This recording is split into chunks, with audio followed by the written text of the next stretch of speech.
Bismillahirrahmanirrahim. Assalamualaikum warahmatullahi wabarakatuh. Izin memperkenalkan diri, nama saya Ancik Wahyudin dengan NIM 3412221012 dari kelas ekstensi jurusan Informatika. Di sini saya akan menjelaskan atau memaparkan beberapa informasi terkait komponen penting dalam suatu teknologi komputer untuk memenuhi tugas mata kuliah praktikum organisasi dan arsitektur komputer. Nah, yang pertama, dalam sebuah komputer, banyak sekali komponen yang menjadi atau yang memiliki fungsi dan tugasnya masing-masing. Akan tetapi di sini saya hanya menjelaskan tiga komponen terpenting dalam hal performa grafis. Di antaranya, yang pertama ada prosesor, yang kedua ada VGA atau Video Graphics Array, dan juga yang ketiga storage. Yang pertama, prosesor. Prosesor ini disebut juga dengan CPU, Central Processing Unit, yang merupakan sirkuit logika atau pusat atau otaknya komputer yang dimana memiliki tugas untuk merespons dan memproses perintah dasar untuk menjalankan komputer. Prosesor ini akan melakukan kinerjanya dengan tiga langkah dasar dalam siklus instruksi, yaitu fetch, yang artinya mengambil, lalu yang kedua ada dekode atau mengkode, dan yang ketiga execute, yang artinya mengeksekusi. Kemudian instruksi ini dari program akan dikirimkan ke prosesor sebagai umpan balik dalam bentuk output data yang ditulis ke memori komputer. Adapun jenis-jenis prosesor pada komputer berdasarkan pembuatannya. Yang pertama ada prosesor Intel, yang kedua prosesor AMD, yang ketiga prosesor Apple, yang keempat IBM, yang kelima IDT Winchip, yang keenam Transmeta, dan yang ketujuh Cyrix. Kemudian ada VGA.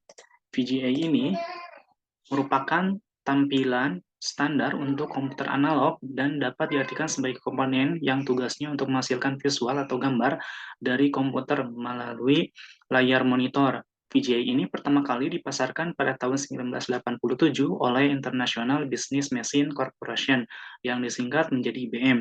Nah, IBM ini didirikan pada tanggal 15 Juli 1911 dan beroperasi pada tahun 1888 dengan kantor pusat di Armonk, yaitu di negara New York, Amerika Serikat.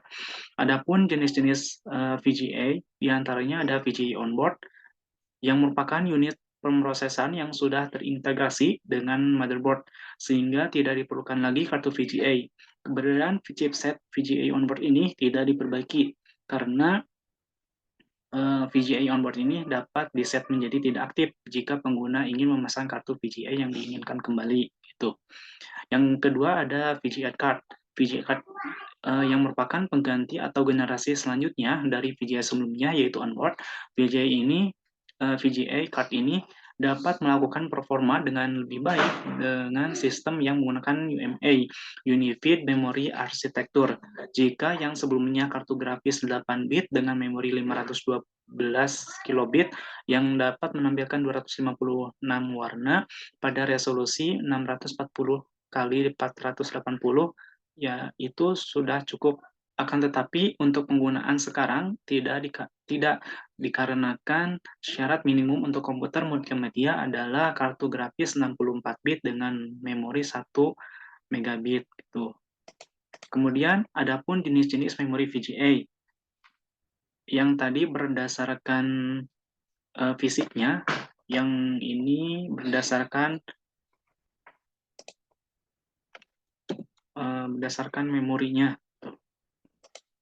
Nah, berdasarkan memorinya, VGA ini terbagi menjadi 5 bagian. Yang pertama ada DRAM atau Dynamic RAM.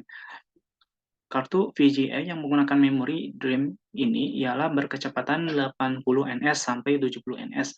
Dan ini digunakan pada banyak kartu grafis 8, 16, atau 32 bit yang ditujukan untuk komputer tingkat entry level yang tidak memerlukan kecepatan tinggi dan warna yang banyak.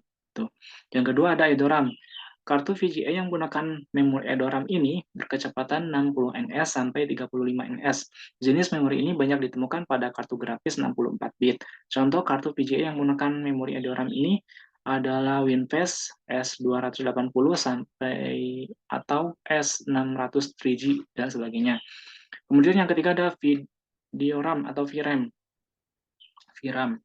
Kartu VGA yang menggunakan memori video RAM ini ialah berkecepatan berkisar 20 ns sampai 10 ns. VRAM ini harganya lebih terjangkau dibandingkan memori sebelumnya dan memori ini ditujukan untuk komputer kelas atas gitu. Contoh kartu VGA yang menggunakan memori video RAM ini adalah Diamond Fire GL dan sebagainya gitu. Contohnya tadi ada Diamond Fire GL.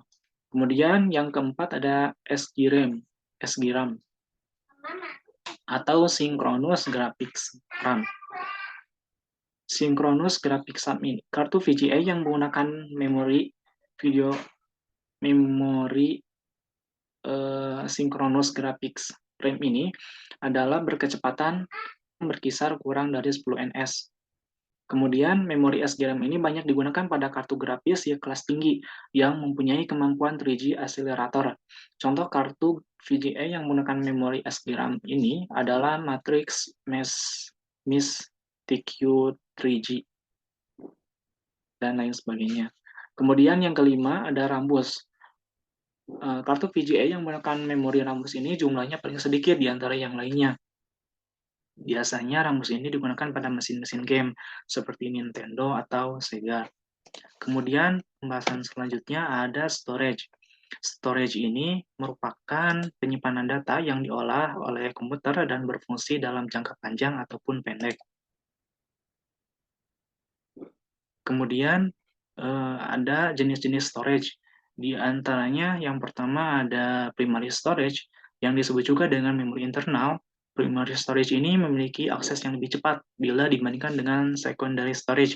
Hanya saja primary storage ini memiliki kapasitas lebih terbatas dibandingkan dengan secondary storage. Biasanya digunakan pada CPU atau prosesor untuk mengolah data.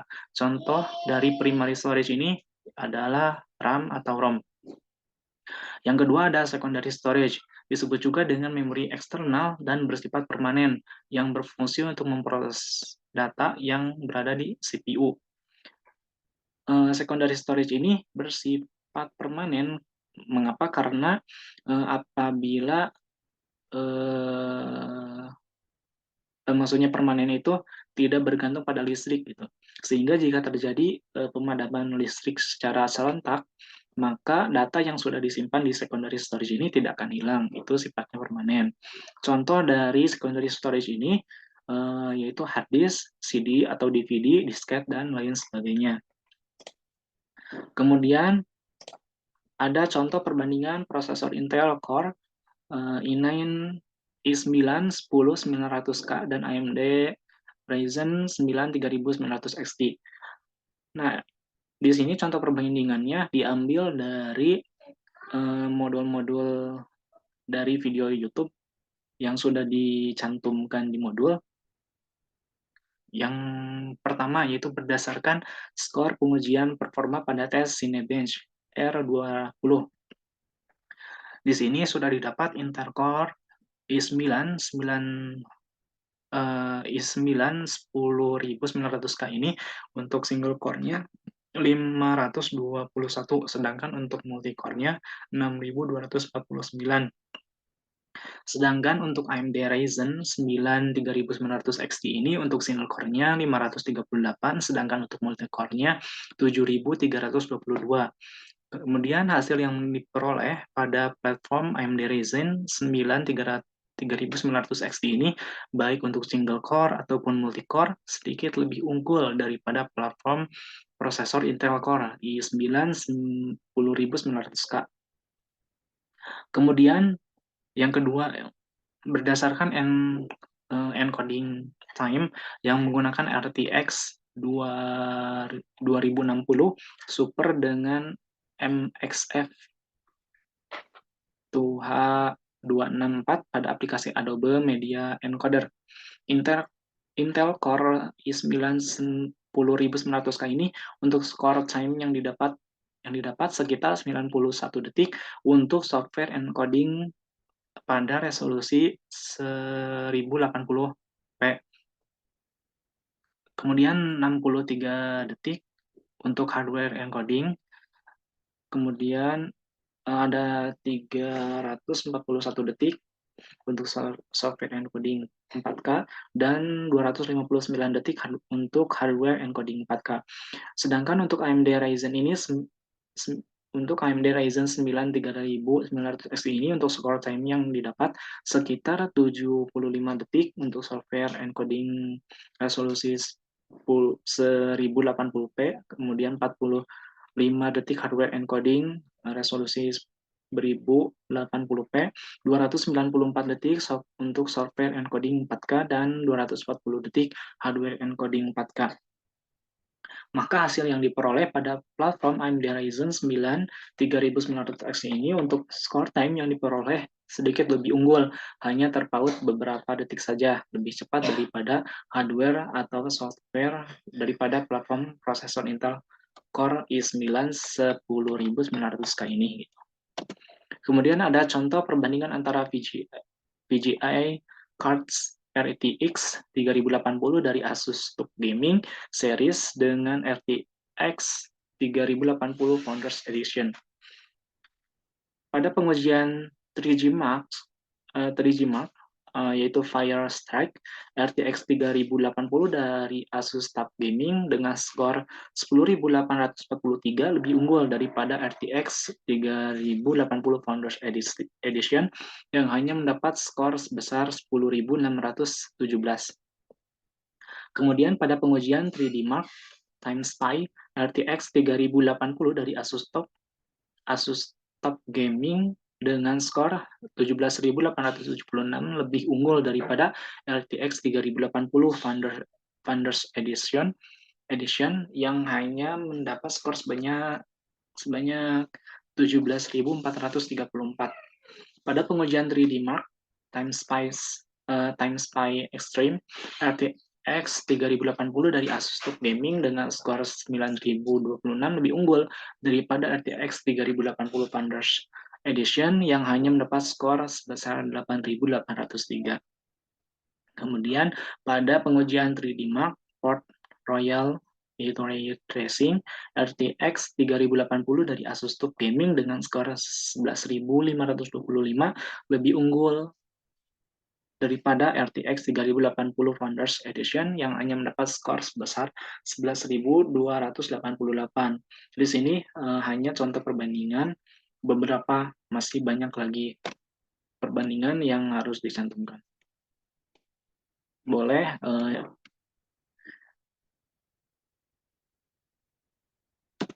kemudian ada contoh perbandingan hard disk, SSHD, SSD, dan juga Intel Optane yang dimana hard disk SSHD, SSD, dan juga Intel Optane ini merupakan storage untuk komputer gitu. Nah, untuk hard disk ini kelebihannya ialah kapasitasnya besar, harga lebih ekonomis, sedangkan kekurangannya lebih lambat dibandingkan SSD dan SSHD. Kemudian daya tahan kurang terhadap guncangan dan getaran. Mengapa? Karena hard disk ini ada ringnya gitu, ada seperti kasetnya, CD atau DVD-nya, ada ringnya. Kemudian bising karena adanya komponen yang bergerak, daya listrik lebih tinggi, dan bobot lebih berat. Kemudian ada SSD yang disingkat dari Solid State Drive. Kelebihannya sangat cepat, cocok untuk gamer, lebih hemat daya listrik, kemudian bobot lebih ringan daripada hard disk, dimensi lebih ringkas. Tetapi kekurangannya harganya terjangkau dan kapasitas belum bisa mengalahkan hard disk. Yang ketiga ada SSHD, yaitu Solid State Hybrid Drive. Kelebihannya lebih praktis. SSD dan HDD menjadi satu, disatukan jadi SSHD. Kapasitas besar dan kinerja cepat, tersedia dua ukuran, yaitu untuk laptop dan PC, lebih ekonomis dari SSD dan hard disk, daya lebih rendah daripada hard disk, dan lebih dingin dibandingkan hard disk. Kemudian kekurangannya secara umum, kapasitas atau kecepatan masih sedikit lambat dibandingkan SSD, walaupun ada SSHD seperti Seagate Fire CUDA yang lebih diklaim lebih cepat dari beberapa SSD yang beredar di pasaran, karena masih ada komponen yang bergerak layaknya hard disk gitu.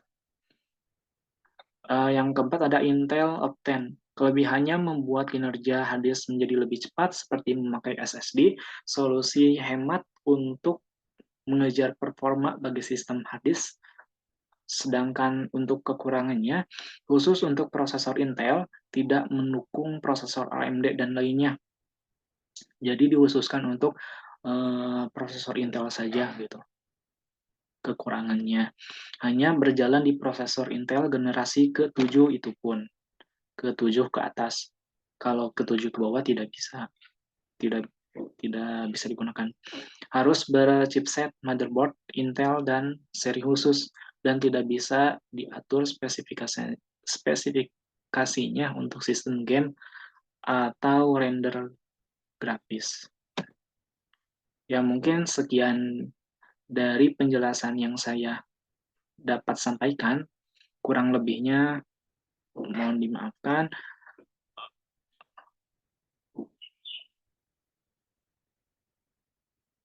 Sekian dari saya. Wassalamualaikum warahmatullahi wabarakatuh.